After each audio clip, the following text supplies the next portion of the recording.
A ver, socialismo del siglo XXI, crimen, dictadura y miseria en las Américas, es un seminario que yo vengo preparando ya hace como unos 2 meses. Lo hemos dado en una universidad acá en Cochabamba y hace no mucho a un grupo de candidatos políticos de una fuerza política que me ha pedido este asunto. También es el título tentativo de mi próximo libro, a punto de terminar de revisar. Tendría que haber salido ya hace unos meses, pero por problemas ajenos a mi control, el consejo editorial ha tenido un atraso, etcétera, y bueno, ese atraso ha venido bien porque me ha permitido ampliar la investigación. Así que dentro de todo eso ha sido una gran bendición. Es un título tentativo de mi próximo libro, justamente porque mi primer libro, bueno, mi anterior libro en realidad, no el primero, sino el anterior, es una explicación del año 2003, pero desde la óptica del crimen organizado, etcétera, y esta es una versión ampliada a todo lo que es Bolivia. Entonces, por ahí va el título y por ahí va el asunto. Partamos por el principio de este tema. Cuando hablamos de qué es el socialismo, hay muchas explicaciones, pero partamos de dos cosas. Ya, en primer lugar, el socialismo es un fraude intelectual. La revolución marginalista de finales del siglo XIX, en especial de la mano del profesor Karl Marx, desmontó varias de las argumentaciones que habían presentado los marxistas unos años antes. Por ejemplo, entre ellas la famosa teoría de la plusvalía, ¿no? Que decía que el empresario le chupaba valor al trabajador y que ese valor que le chupaba al trabajador era lo que hacía rico al empresario. En realidad, eso, cuando sale la revolución marginalista, se explica exactamente al revés. No es el empresario el que le chupa valor al trabajador, es el empresario el que le da valor a las cosas o identifica el valor de las cosas en el mercado, las produce y a partir de un valor identificado es que contrata trabajadores para poder producir. Es decir, el empresario genera valor para la sociedad, genera riqueza para la sociedad y satisface una necesidad a cambio de un legítimo beneficio. No era un explotador como lo planteaba Marx, sino era un benefactor social que solucionaba problemas presentes e inclusive problemas futuros. ¿Ok? Entonces, la revolución marginalista tira por la borda el eje central de la teoría socialista, pero también lo tira la realidad, porque los socialistas creían, los que se llamaban socialistas científicos, creían que el socialismo iba a venir por añadidura, iba a venir por un devenir de la historia, como quien espera una etapa final, pero resulta que no, que tuvieron que practicar, tuvieron que generar condiciones para que haya el socialismo, tuvieron que poner en práctica una revolución. Entonces, ni su teoría histórica ni su teoría económica se condicen con la realidad. Entonces, es un fraude intelectual. Pero vamos un paso más allá. Friedrich von Hayek, que es uno de los grandes pensadores del siglo XX, quizás el filósofo más importante en cuanto a los temas de la economía y la filosofía, junto con Mises en el siglo XX, y es uno de mis autores favoritos, allá a finales de los años 30, cuando el nazismo y el socialismo internacional estaban en su auge, estaba por estallar la Segunda Guerra Mundial y había diferentes expresiones del autoritarismo en Europa, él publica este libro que se llama Camino de Servidumbre. Y él tiene un capítulo 10 o capítulo 11, ahora no me acuerdo el número del capítulo, pero está entre esos dos, que se titula ¿Por qué gobiernan los malos? En algunas versiones en español, en otras versiones se titula ¿Por qué gobiernan los peores? Ok, eso depende mucho porque Hayek escribía en alemán y al escribir en alemán la traducción al español suele ser polisémica, ¿no? Es decir, suele tener varias interpretaciones de la misma oración, que no le cambian el sentido a la frase, ¿no?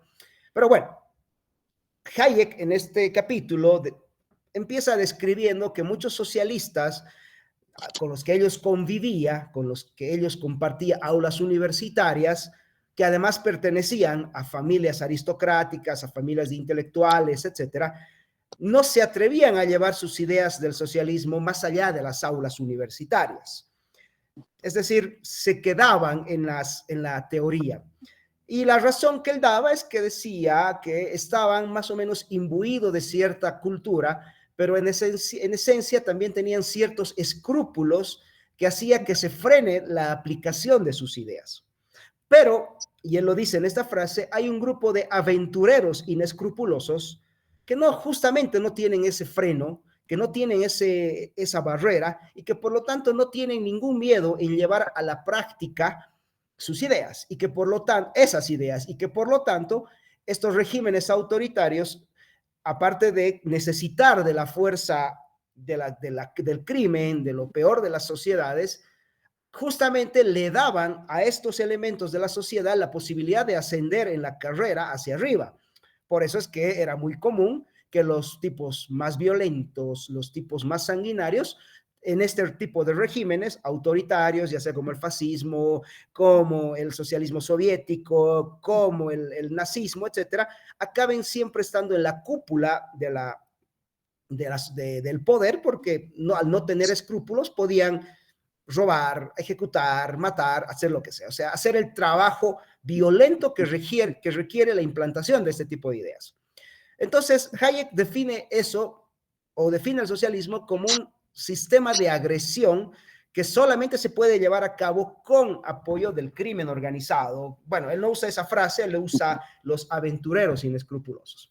Abajo tenemos a un pensador contemporáneo, al profesor Huerta de Soto, que él define el socialismo como un sistema de agresión. Es una agresión contra la libertad de las personas, ¿no? Porque el socialismo nos impide prosperar, el socialismo a través de un montón de regulaciones, impuestos y burocracia asfixia nuestros emprendimientos empresariales, nuestros emprendimientos académicos, cuando avanza en sus etapas más violentas hasta nos impide el libre ejercicio del pensamiento e inclusive ha llegado a generar impedir el libre ejercicio de la fe, ¿no? Como ha sucedido en los regímenes en los que se ha prohibido, por ejemplo, a las personas practicar determinado tipo de religión, atentando contra la libertad más fundamental de las personas, que es la libertad de conciencia. Entonces, todo este sistema de agresiones, tanto descritos como Hayek o como el profesor Huerta de Soto, son los que en realidad definen al socialismo, que es un sistema de agresión que le da la oportunidad al peor elemento de la sociedad de tomar el poder. Ok, bien.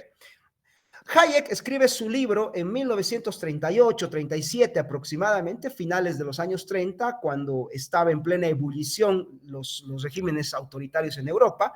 Huerta de Soto pone esta frase a finales de los 90, pero en medio de eso, entre los años 30 y los años 90, hay un fenómeno que se llama la Unión Soviética.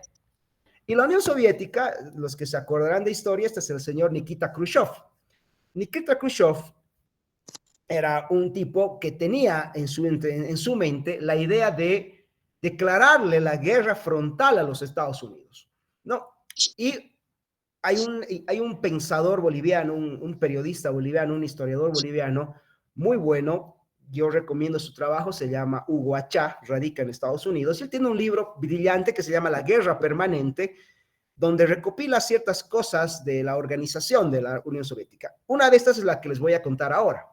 Nikita Khrushchev se reúne con sus generales, con sus jefes militares, y les plantea el desafío de ganarle la guerra militar a los Estados Unidos, ir a los Estados Unidos o forzar a los Estados Unidos a ir a una confrontación bélica frontal.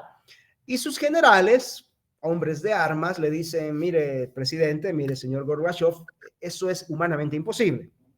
No le vamos a ganar a los Estados Unidos porque tienen mejor tecnología militar, tienen mejor armamento, tienen más tropas y tienen mejor entrenamiento. Vamos a perder esa guerra. Pero, y ahí alguien le dice que hay un pero, hay una forma de acabar con los Estados Unidos, debilitar con los Estados Unidos, que es lo que ellos llaman la guerra asimétrica. Es decir, vamos a pelear con los Estados Unidos no militarmente, sino a través de otros métodos. Y uno de esos métodos es la guerra asimétrica. Ahora, ¿en qué consiste esta guerra asimétrica? La guerra asimétrica tiene como pilar tres elementos. Inicialmente tenía tres elementos. El socialismo del siglo XXI le ha añadido un cuarto. Lo vamos a ver más adelante.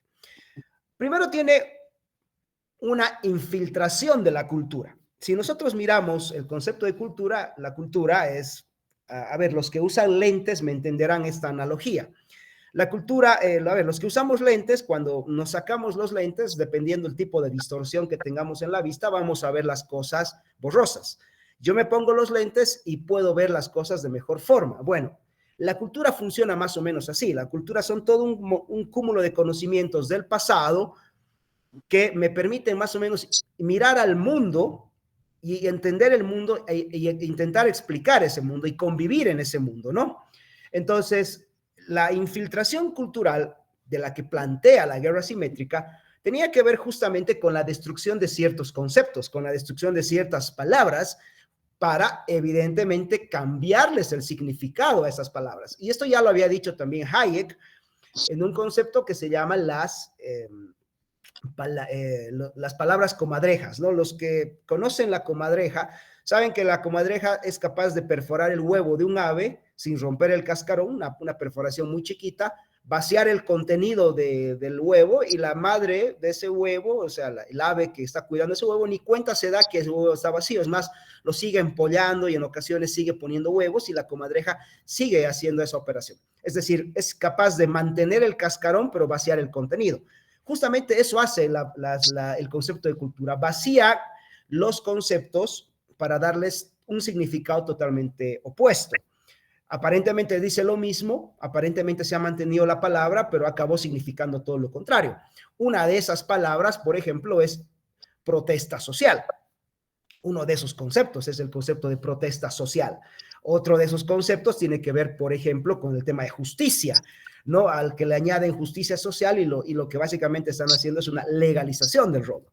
Bueno, todos estos conceptos son básicamente el cambiar el marco cultural para luego no tengamos elementos de juzgamiento de la realidad totalmente distorsionados. Y ahí viene el tema de la desinformación. La guerra asimétrica estaba basada en una absoluta total desinformación. Vamos a ver un ejemplo muy aplicado a Bolivia, pero entiéndase que la desinformación es, en esencia, presentar al agresor como el agredido, al victimario como la víctima, etcétera, ¿no? El robo como lo positivo. O sea, la desinformación partía de eso, pero obviamente apoyado en la distorsión de los conceptos del lenguaje. Y finalmente viene lo que se llama la economía del crimen.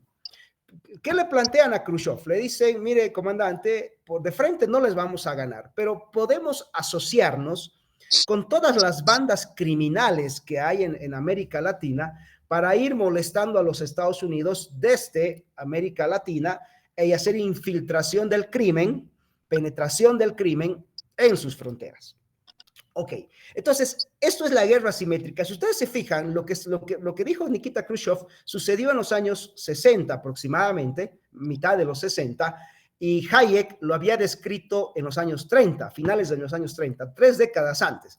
Es como que Hayek tenía mucha razón, es como que Hayek estaba pronosticando las acciones de lo que iba a suceder ya en el tema este de la guerra asimétrica.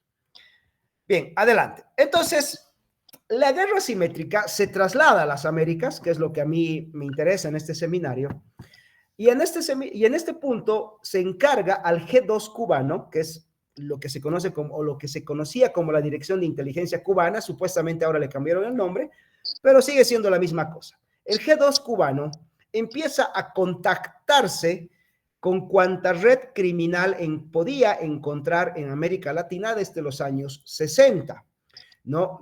Por eso es que, por ejemplo, en la famosa Tricontinental de La Habana, de la que sale un personaje llamado Salvador Allende, que es puesto en puesto en Chile por manipulación cubana, cuando Pinochet da la orden de destituir a un gobierno sin apoyo popular, Allende no tenía apoyo popular, la gente en Chile, las mujeres chilenas pedían que los militares intervengan porque no había harina, no había leche, no había jabón, no había nada, estaba la economía totalmente miserable. La Corte de Justicia le da una orden al general Pinochet de una intervención y además hay un apoyo pleno del Congreso a que haya una acción militar. Cuando se da este pronunciamiento militar, se destituye a Salvador Allende, se encuentra, por ejemplo, que mucho de la embajada cubana lo que estaba haciendo era ser un subversivo y estaba entrenando gente de algo que se llamaba el MIR chileno, que durante el gobierno de Salvador Allende habían cometido abiertamente asaltos a bancos, habían tomado propiedades, avasallado propiedades violentamente, haciendas, propiedades, viviendas, etcétera. Es decir, habían cometido robos comunes, asaltos comunes o avasallamiento de tierras con apoyo y con la mirada muy escueta, muy complaciente del régimen de Allende. Es más, de hecho, uno de los altos dirigentes del MIR era sobrino directo de Salvador Allende y uno de los que participó en un asalto a un banco en Santiago de Chile que acabó con la muerte de 4 policías. Es decir, estaban operando como viles criminales, pero además reclutando todo tipo de criminales. Y ni qué decir lo que vino después, ¿ok? Entonces, aquí vemos, por ejemplo, el famoso ataque a la cultura. La cultura es, en esencia, el cambio del pensamiento, ¿no? En Bolivia, durante los 90, se nos creó el mito del indigenismo, la idea de que en este país hay un grupo de blancos o había un grupo de blanquitos que explotaban a la gran mayoría de los indígenas, sabiendo de que Bolivia es un país mestizo, es decir, América Latina es mestiza, porque no existe ni siquiera la leve posibilidad estadística de que existan pueblos puros, no hay eso, ya eso no existe, porque una de las primeras cosas que hace la humanidad es mezclarse. De hecho, si uno revisa su propio ADN, es una mezcla de muchas cosas. Entonces, el indigenismo más que ciencia era una imposición ideológica para buscar algún beneficio a ciertos grupos de poder, que lo vamos a ver más adelante. Hoy la cultura o esta guerra asimétrica se ha trasladado a lo que se conoce como la agenda woke, que es básicamente lo que hacen en Estados Unidos, enfrentar al blanco con el negro, a la mujer con el hombre, al heterosexual con el homosexual, al hispano con el gringo, al migrante con el nativo, etcétera, ¿no? Todo este cóctel de cosas que en su momento alguien lo llamó como populismo, etcétera, que no es nada más que la magnificación de los ejes de confrontación, buscando generar caos en las calles, buscando generar violencia. Al final, la agenda woke lo que hace es que la violencia se legitime desde la cultura, es decir, lo que decíamos a un principio, que los que agreden la propiedad privada, que los que cortan calles, que los que generan bloqueos, que los que incendian propiedades, que los que generan terrorismo en las ciudades, acaben bajo el disfraz de hacerlo en nombre de un movimiento social, en nombre de una causa noble, ¿no? Eso es lo que hace este asunto de la cultura. Bueno, aquí hay 2 casos bien interesantes, que estos son casos de Bolivia, que tienen que ver con el asunto de la desinformación. Estos son 2 casos que yo trato en mi anterior libro. Es el caso del mayor Omar Jesús Telles Arancibia, y esto que ven acá es lo que sucedió en Cochabamba en enero del 2002. Esto es de el año 2000, abril del año 2000, en La Paz, concretamente en Achacachi, en la zona gobernada en ese entonces por la banda criminal de Felipe Quispe, y esto es en enero del 2002 aquí en Cochabamba. Vamos a ver estos casos. Al señor Omar Telles lo sacan herido, toman el hospital de Achacachi, lo sacan herido y le cortan el cráneo, todavía estando vivo, le parten la parte superior del cráneo y le sacan todo el cerebro estando vivo. Una muerte muy cruel. Ya. Nunca se presentó este caso ante la prensa internacional como como el atentado de un grupo terrorista que había sido entrenado por las FARC, algo que admitió el propio Malcu, ¿no? Él dijo en una entrevista muy alegremente que sí, que él había mandado a su gente a recibir entrenamiento de las FARC a Colombia. Lo dijo abiertamente, sin ningún reparo, ¿no? Y de hecho lo confiesa luego en un libro que se llama La caída de Goni, que también él tenía la intención de matar ciertos ministros. ¿Ok?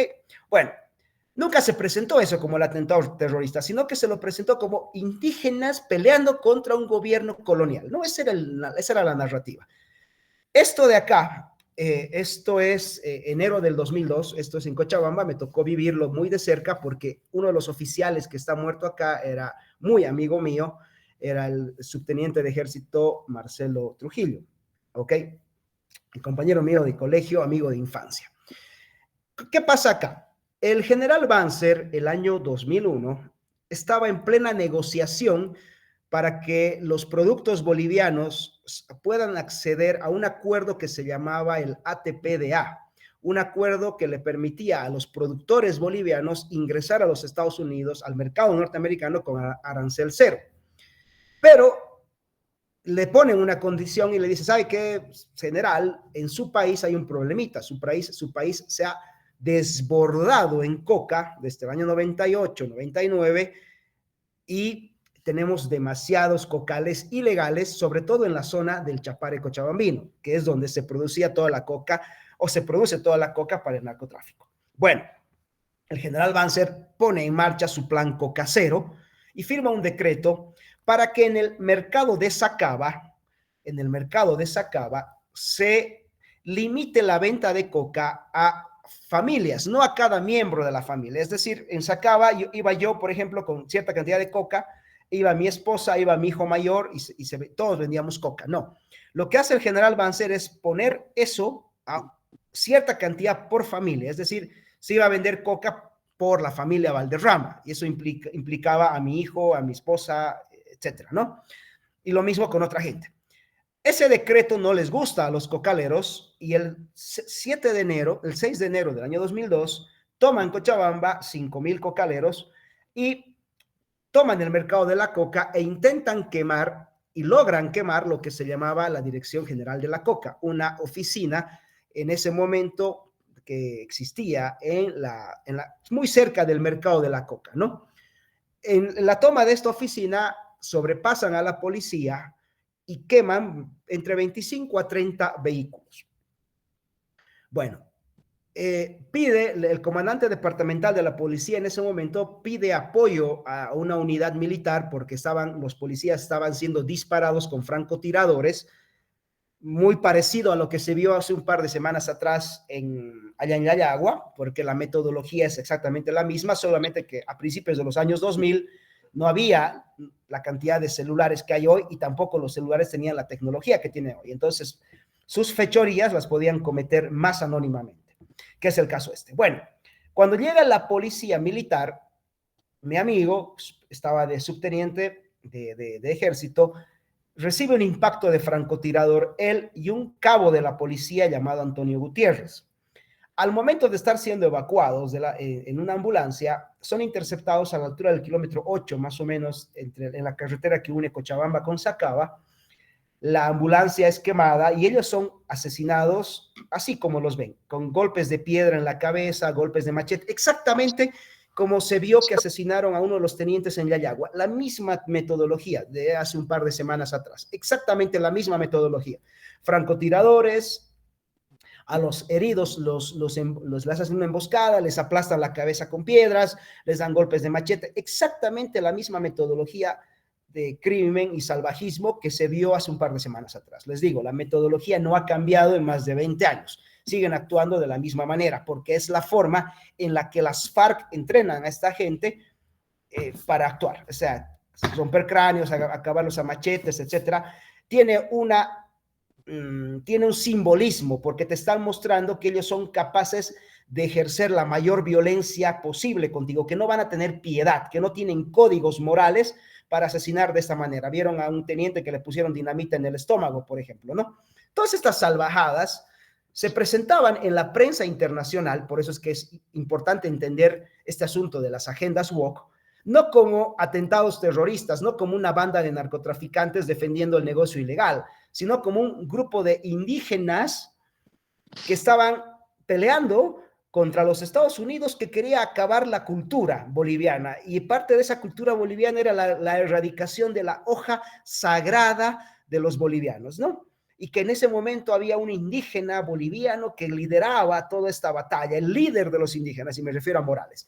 Fíjense cómo la desinformación, junto con el trasfondo de cambiar la cultura, por eso es que nos presentan todo este cuento del indigenismo, todo este cuento de lo sagrado de la hoja de coca, nos los presentan como una especie de casi mitología. Era en realidad una forma de blanquear el crimen, ¿no? Era una forma de blanquear el crimen, era una forma de que la política esté condicionada al crimen organizado. A raíz de estos atentados, el 16 de... Esto sucede más o menos el 12-13 de enero. El 22 de enero, 10 días después, Sánchez Berzaín, que estaba en la oposición en ese momento, logra la expulsión de Evo Morales del Congreso, lo sacan, porque había 3 órdenes de aprehensión contra Evo Morales en ese momento, ¿no? Por diferentes delitos, levantamiento armado, terrorismo, estos delitos de asesinato, etcétera. ¿Cuál era la idea de esta expulsión del Congreso el 22 de enero? Bueno, que él no tenga la protección de ser pues parlamentario, no tenga la inmunidad parlamentaria y pueda enfrentar estos procesos como un ciudadano común y corriente y ser juzgado por la justicia.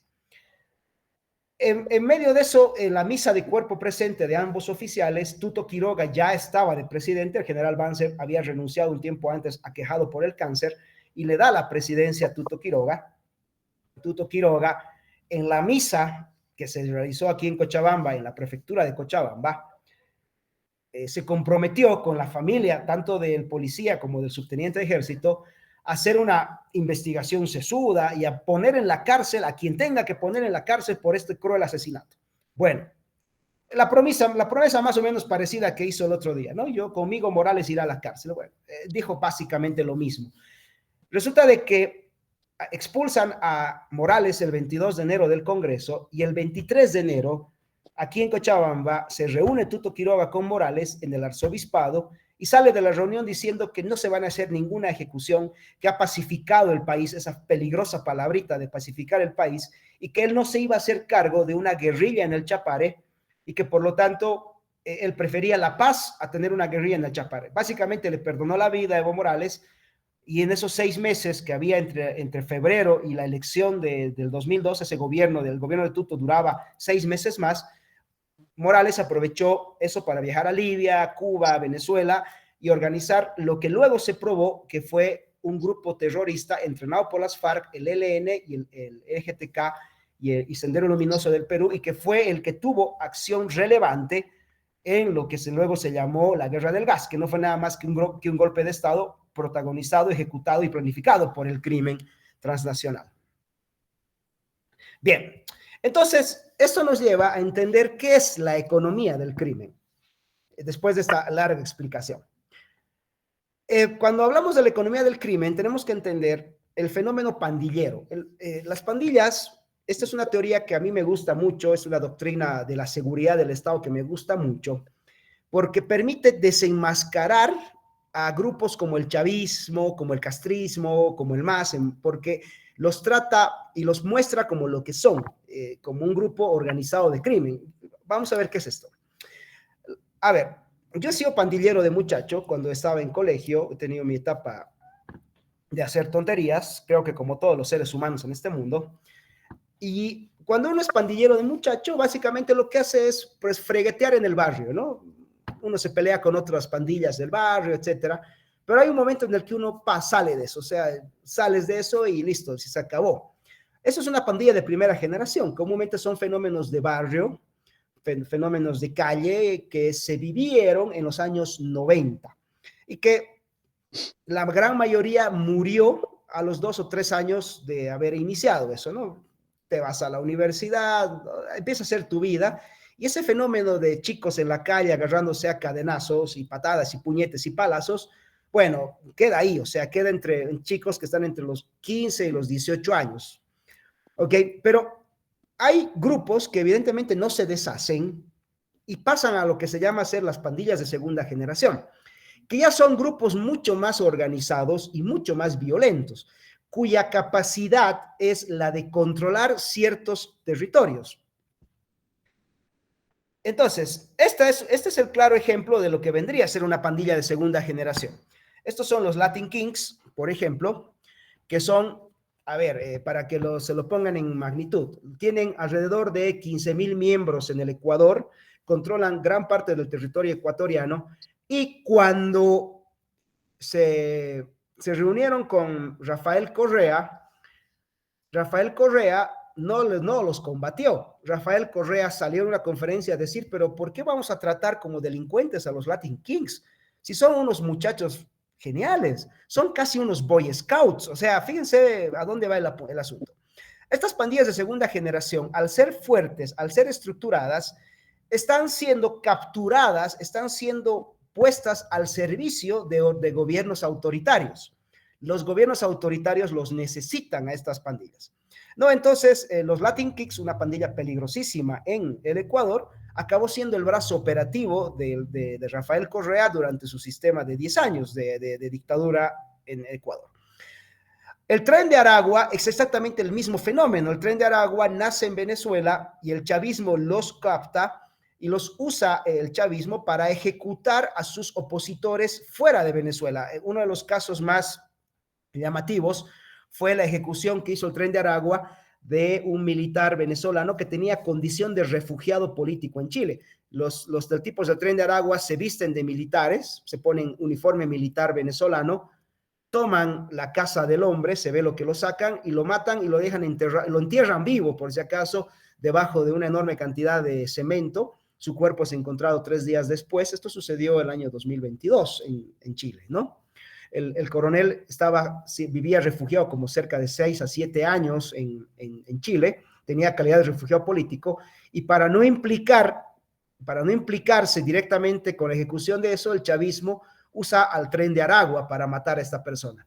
Luego dijeron que no, que el Tren de Aragua había actuado por su cuenta, que se había puesto uniformes del ejército venezolano simple y llanamente por desprestigiar a la revolución, etcétera. Ok, pero al fin y al cabo se ejecutó a un opositor venezolano que había sido compañero de Óscar Pérez y que estaba viviendo refugiado en Chile.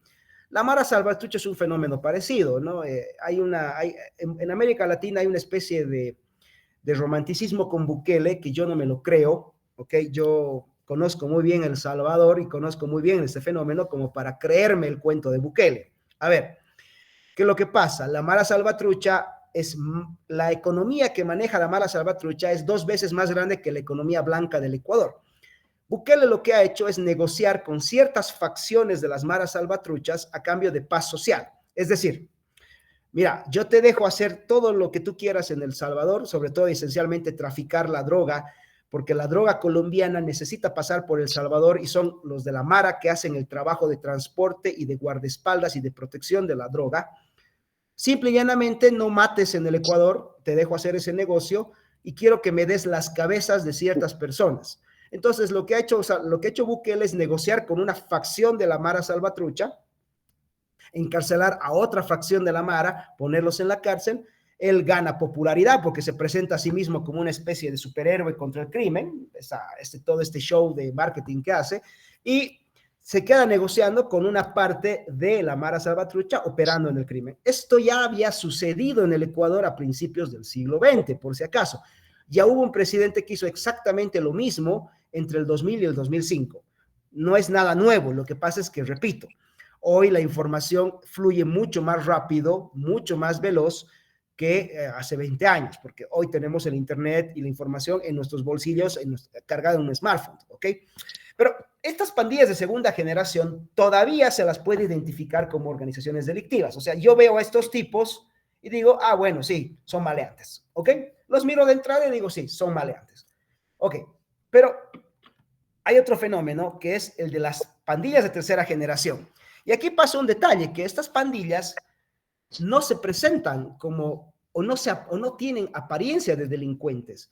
Es más, pueden aparecer como luchadores sociales, movimientos sociales, peleas justas, revolucionarios, etcétera, pero en el fondo son delincuentes. Y este fenómeno concretamente nace en Brasil con este señor, Mauricio Rodríguez Norambuena, un chileno que vivió muchos años en Cuba, tiene grado del ejército cubano, grado de coronel del ejército cubano, y que cuando vuelve a Chile en los 90 se dedicó a hacer algo muy parecido a lo que hizo García Linera en Bolivia: secuestrar empresarios, robar dinero de bancos para hacer una organización guerrillera. Pasa que en el secuestro a un empresario chileno se les va la mano y lo matan.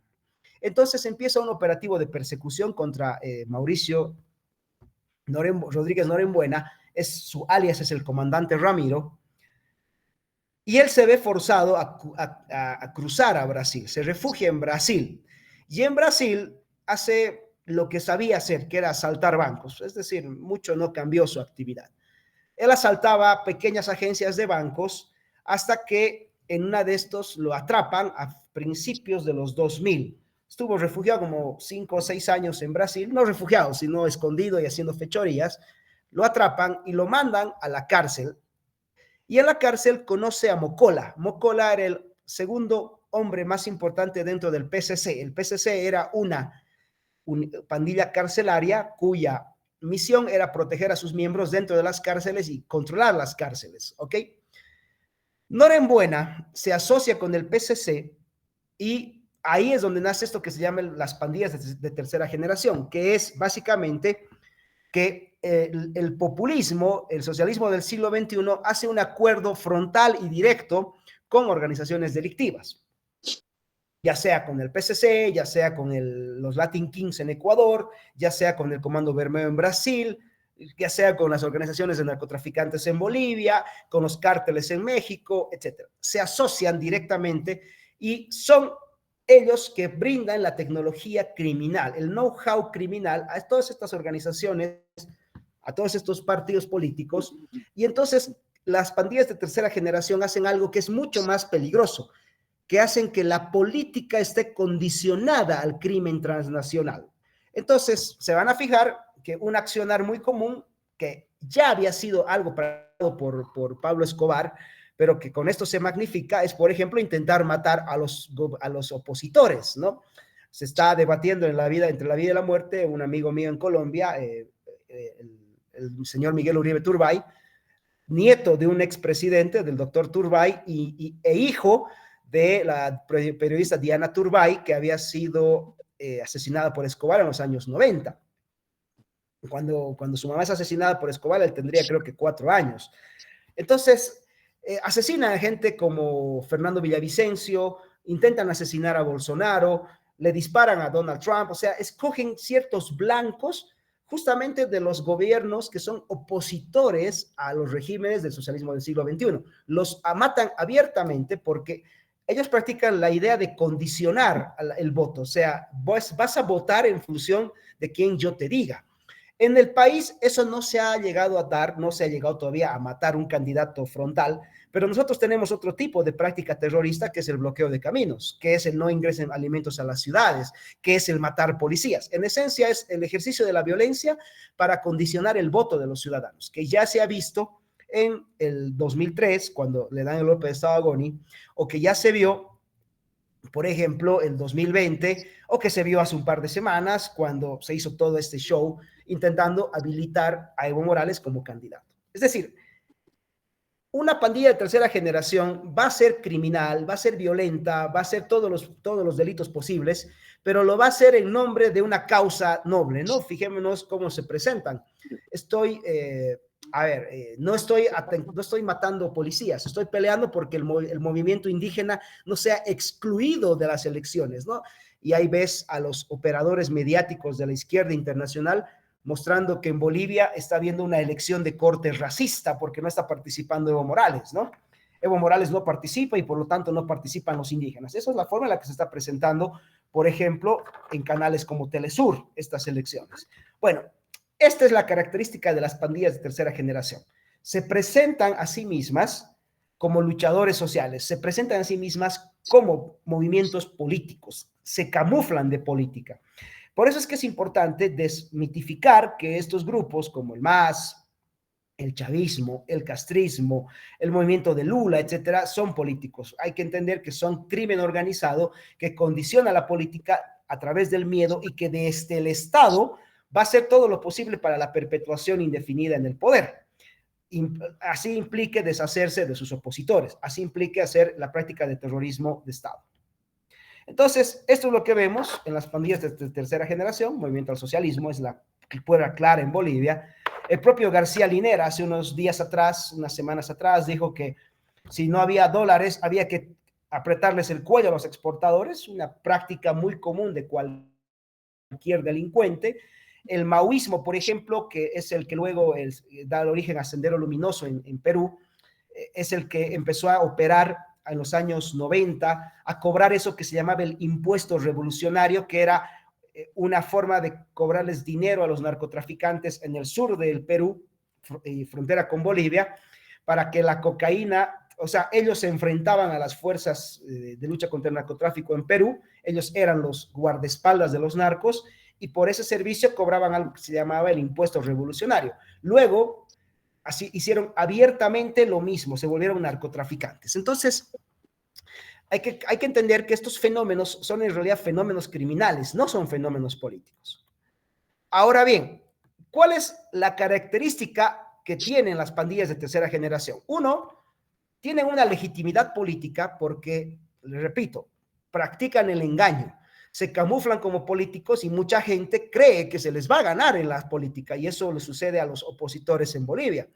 Es más, yo me acuerdo hace unos años atrás, cuando yo estaba escribiendo el libro, le dije a alguien muy cercano a Tuto Quiroga de qué trataba mi libro, y lo que me dijo fue: oye, no, pero es que ¿cómo tú vas a decir que el MAS es una pandilla? Eso es desprestigiarlos, hay que ganarles por la vía legal, ¿no? Una barbaridad de esas. Lo segundo que hacen es tener un control del aparato del Estado. Corrompen el aparato del Estado al extremo de que se vuelve un anexo de la organización criminal. Y eso es un caso muy común en Bolivia. La Policía Nacional, por ejemplo, es parte de una red de auteros. Algo que se ha probado un tiempo atrás cuando se descubrió que los autos robados en Chile estaban manejándose aquí por ciertos oficiales de la policía. O los militares implicados en narcotráfico, el tráfico de cocaína, contrabando, o sea, se ponen en ese plan. Se reduce el control del Estado, lo corrompen a tal punto que lo vuelven un anexo de sus organizaciones delictivas. Y bueno, finalmente establecen lo que se llama sistemas dictatoriales y narcoestados, o en un cierto momento inclusive estados criminales, que no solo van al narcotráfico, sino a toda una serie de delitos, como por ejemplo la trata de personas, que es lo que hace Cuba hoy en día. No, Cuba vende seres humanos a nombre de educadores, a nombre de misiones médicas, etcétera. Lo que hace es mandar una serie de personas, un montón de gente a ciertos países, les cobra a estos países por este servicio, y a esos médicos y esos educadores vienen y les da una miseria, les da una biznaga por todo su trabajo, y en medio de esos educadores y médicos también van agentes subversivos, que es algo que ya se ha visto en Bolivia y se vio en Brasil y se vio en el México de López Obrador también. Entonces venden personas. La misma dictadura cubana vende a sus propios ciudadanos dentro de la isla, la famosa playa de Varadero. Varadero, los que conozcan Cuba, es una playa preciosa, ahí a 150 kilómetros de La Habana y a 30 kilómetros de Matanzas. Matanzas es una de las ciudades, en su momento, una de las ciudades más lindas del mundo, hoy completamente destruida. Yo estuve en Matanzas hace unos 20 años y ya estaba fea, sé que ahora está peor. Bueno, uno mira Matanzas versus Varadero y es un contraste total. En Varadero uno ve hoteles, juegos de luces, supermercados con Coca-Colas, Pepsis, todo McDonald's. Dices, pero aquí está funcionando todo lo que no les gusta a los Castro. O sea, todo lo que no le permiten a la población cubana existe en Varadero. Bueno, ¿cómo funciona Varadero? Así. Yo soy una persona que quiere trabajar en un hotel, la dictadura me va a decir, bueno, tienes el permiso de ir al hotel. El hotel me va a pagar a mí, qué sé yo, $100 por un mes de trabajo, pero no me los da directamente a mí. Mi planilla primero va al Ministerio de Turismo, y el Ministerio de Turismo me hace un cambio, no me da los dólares, me da el peso cubano totalmente devaluado. Cualquier parecido con Bolivia es cierto, existe, es el mismo método.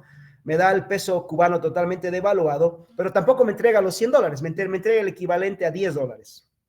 Entonces, ellos se quedan con los dólares y encima me dan el peso cubano totalmente devaluado, y ni siquiera me dan el equivalente de $100, me dan el equivalente de 10. O sea, se quedan con el 90% de mi salario a título de que la revolución lo necesita. Eso, señores, se llama tráfico de personas. Es esclavitud moderna en el siglo XXI. Bueno, así es como funcionan estos sistemas de crimen organizado. No solamente es el narcotráfico, no solamente es drogas. Llegan a ese punto de vender y traficar personas. De hecho, Maradona fue a vivir a Cuba, tenía cocaína, tenía chiquillas a las que el régimen le entregaba. Una de ellas salió a decir hace no mucho que Maradona la abusaba sexualmente, la golpeaba, etcétera. y supuestamente Maradona se estaba rehabilitando en Cuba, cuando en realidad lo que fue, se fue a drogar y delinquir y abusar de menores a vista y paciencia de la dictadura. Es más, con el permiso y la venia del sistema dictatorial cubano. Bueno, y ni qué decir de lo que pasa en Bolivia respecto a los casos de pedofilia de Evo Morales. Exactamente es igual. O sea, todos estos países que caen bajo estos regímenes de pandillas de tercera generación se comportan igual. Nos roban los dólares, abusan de los menores, trafican personas y convierten a los ciudadanos casi que en esclavos de las pandillas. Esto pasa ahora mismo en México, por ejemplo, la famosa política de López Obrador de nos demos besos y no balazos, o nos demos abrazos y no balazos con el narco, lo que ha hecho es multiplicar a todo esto la cantidad de cárteles en México. Fíjense, antes había solamente 4, ahora fíjense, existen 1, 2, 3, 4, 5, 6, 7, 8, 9, 10, 11, 12, 13, 14 cárteles mexicanos controlando casi el 65% del territorio y siendo además un peligro para todo lo que significa la seguridad geopolítica de América Latina, ¿no? Este es un caso bien interesante. Esto es el famoso MOCASE, Movimiento Campesino de Santiago del Estero, una provincia del norte de la Argentina. Yo he podido estar haciendo mucho en Santiago del Estero un par de años atrás. Apenas se levantaron las restricciones de la pandemia, me tocó ir a trabajar casualmente este caso. Me tocó hacer una investigación para este caso, que es la que yo estoy poniendo en mi nuevo libro. El MOCASE es una especie de reinvento del MAS en Argentina. Exactamente es igualito. Incluso han escogido tipos cuya fisonomía responde a ser parecido a Evo Morales. Es como que ustedes tengan a un Evo Morales, a un Leonardo Loza, a un Andrónico, pero en Argentina, en Santiago del Estero. Son hasta fisonomías parecidas, ¿no? El discurso es exactamente el mismo. Ya, esta su banderita vendría a ser su huipala, aunque también usan la huipala, y hablan exactamente en el mismo código, ¿no? La hoja sagrada de la coca, la defensa de los pueblos indígenas del norte de la Argentina, exactamente igual, es una recreación del MAS, es una especie de miniclon del MAS en Argentina. Y como ahora en la Argentina tienen a Javier Milei, esto les está sirviendo a los del MOCASE para reforzar la idea de que hay un blanco de ojos verdes que gobierna que está o que tiene al país gobernando por una élite que explota a los indígenas, muy parecido al discurso al que se usaba en los 90 contra los gobiernos bolivianos. Ahora, cuando uno mira más a fondo lo que pasa en Santiago del Estero, se van a encontrar 3 cosas. Hay 123 pistas clandestinas, ¿ok?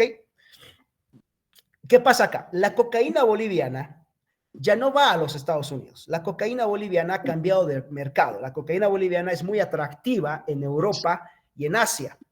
¿Qué es lo que pasa? En Estados Unidos, lo que se está vendiendo hoy día es fentanilo. La mayor parte de la gente en Estados Unidos se droga con fentanilo, no con cocaína, que es una droga fina y cara. Es un producto de alta calidad, la cocaína boliviana. Muy apetecida en Europa y Asia. ¿Qué pasa? Los iraníes que tienen presencia en Bolivia hacen este apoyo logístico. Es decir, el narcotráfico boliviano hoy está en manos de los iraníes, por si acaso. De ahí vienen los acuerdos militares de Bolivia con Irán. La cocaína boliviana sale en avionetas pequeñas, pasa por el Paraguay, por eso es que cada vez las avionetas bolivianas que caen en el Paraguay son con matrícula boliviana, etcétera.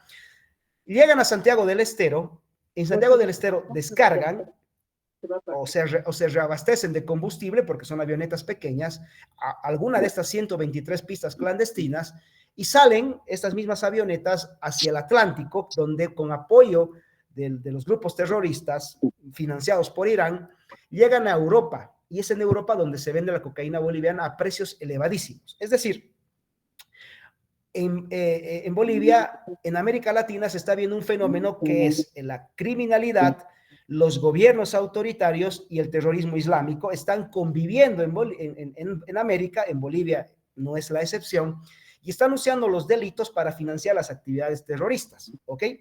Entonces, quiero que se entienda, hemos pasado de tener pandillas de tercera generación, de tener narcoestados, a tener estados completamente criminales, y encima hoy somos socios de los peores violentos y radicales del mundo, que es donde estamos posicionados hoy. Ahora bien, hace un rato yo les decía que la guerra asimétrica de los años 60 tenía 3 elementos: cultura, desinformación y economía del crimen. Sigue teniendo esos 3 elementos, pero el socialismo del siglo XXI le ha añadido un cuarto, que es la migración forzada. La migración y la pobreza, que es un cuarto elemento.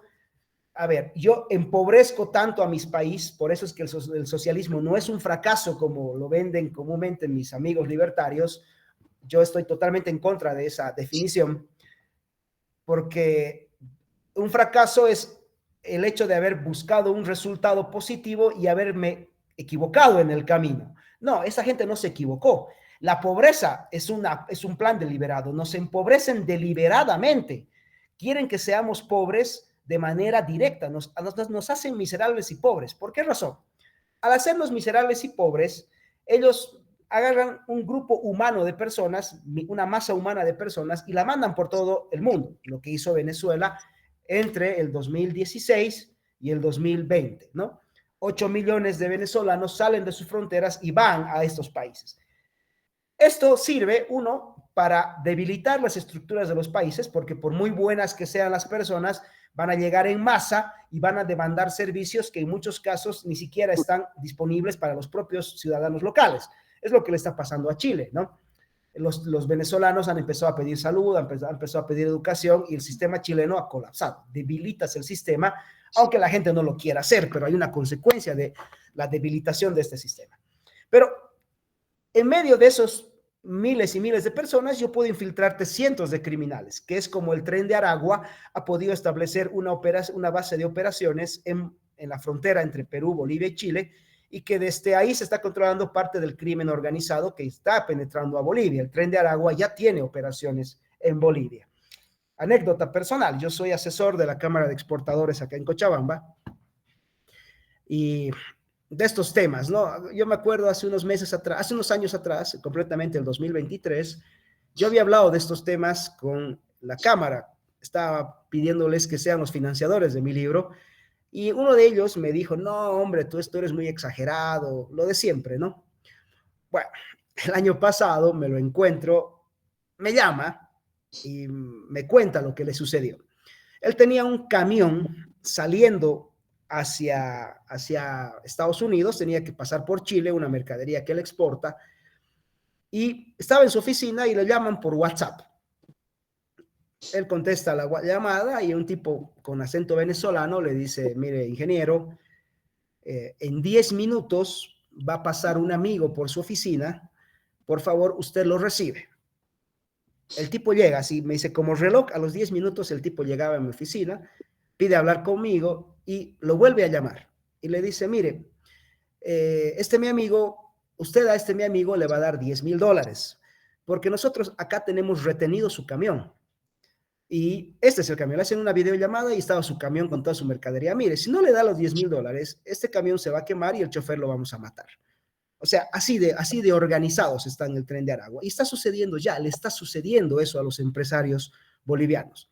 Entonces, la pobreza no es un error del socialismo, es una directa o es un arma del socialismo para controlar a los pueblos. No es un fracaso, es un éxito, porque eso les permite sostenerse en el poder, someter a las poblaciones enteras a través del hambre. ¿O ustedes creen que las colas que estamos haciendo para combustibles o la cola que tienes que hacer para conseguir aceite es un error? No, eso es a propósito, eso es un mecanismo de así como se domestica animales, se están domesticando personas. Nos quieren pues hacer cada vez más débiles, nos quieren bajar la moral en base a atendernos haciendo colas, haciendo peripecias para llegar a fin de mes. Es a propósito. La pobreza es una forma de ataque que tiene el socialismo y que luego forza a los países a sacar personas para que luego sigan viviendo de eso, sigan viviendo de las remesas, sigan viviendo de exportar crimen, sigan viviendo de pobres explotados, vendidos como mercancía. O sea que esa definición de que el socialismo fracasó, que es un fracaso en lo económico, yo no la comparto. Entiendo de dónde sale, entiendo de dónde va, eso es una cosa de Mises, pero no se condice con la realidad. O sea, Mises, como todo genio, podía haberse equivocado. Y esa es una definición que yo no la comparto, justamente porque la práctica actual Los sistemas criminales actuales te demuestran que en realidad la pobreza es un elemento de control que ellos lo usan deliberadamente para someter a los países y pues hacernos cada vez más esclavos de su organización delictiva. Ok, bueno, con esto ya termino y luego vamos a la zona de preguntas. Hasta los años 2000, nosotros como país teníamos una geopolítica de la integración comercial. Las características de los gobiernos de los 90 fue que sin importar quién esté, había una política de Estado que era poner al país en la órbita del comercio. Vamos a ser exportadores, vamos a ser productores, vamos a ser vendedores de cosas. Esa era la geopolítica. Ok, entonces, para un país cuyo comercio internacional, como el nuestro, es insignificante en el mundo, esta era una muy buena política, ¿ya? Porque nos permitía, pues, acceder a mercados internacionales, permitía diversificar inversiones, que haya más empleos, y de hecho funcionó. Entre el 91 y el 2003, aquí en Cochabamba, producto de los acuerdos del ATPDA, se abrieron 150 empresas exportadoras. En el Alto de La Paz había 300 empresas exportadoras, 300 microempresas exportadoras. Hoy no queda, en Cochabamba no queda ni una de esas. Bueno, queda una que está sobreviviendo hace 20 años, pero sobreviviendo, y las del Alto de La Paz, que eran las que empezaron a vender joyas, chamarras, zapatos a los Estados Unidos, han cruzado la frontera y se han ido al Perú. O sea que nuestra geopolítica cambia. ¿Y por qué cambia? Porque decidimos declararnos aliados de China, de Rusia y de Irán, casualmente los más feroces enemigos de Occidente. Es decir, le queremos vender cosas a los Estados Unidos, pero nos declaramos socios de sus principales enemigos. Obviamente, eso ha dificultado el comercio internacional. La última de estas fue lo que pasó el 13 de junio del 2025, cuando el Grupo de Acción Financiera Internacional, Gafi, puso a todo el sistema financiero en la lista negra, lo que significa que no tenemos claro nuestras cosas y que nuestro sistema financiero está siendo acusado de ser promotor del narcotráfico y el terrorismo. Consecuencias muy complicadas para aquellos que se dedican al comercio exterior, porque hoy día van a subir los seguros, van a subir las tasas de transferencia de dinero. O sea, si ya teníamos dificultades para hacer comercio exterior ante la ausencia de dólares, imagínense ahora que todo nuestro sistema financiero está metido en el Gafi. ¿A qué viene este cuento? Que el siguiente gobierno va a tener un desafío muy grande de luchar contra el crimen organizado, porque reconstruir Bolivia implica primero identificar el enemigo, y el enemigo no es un asunto político, no estamos frente a políticos, estamos frente a criminales que están condicionando la política a través del miedo. Bueno, la famosa geopolítica del crimen.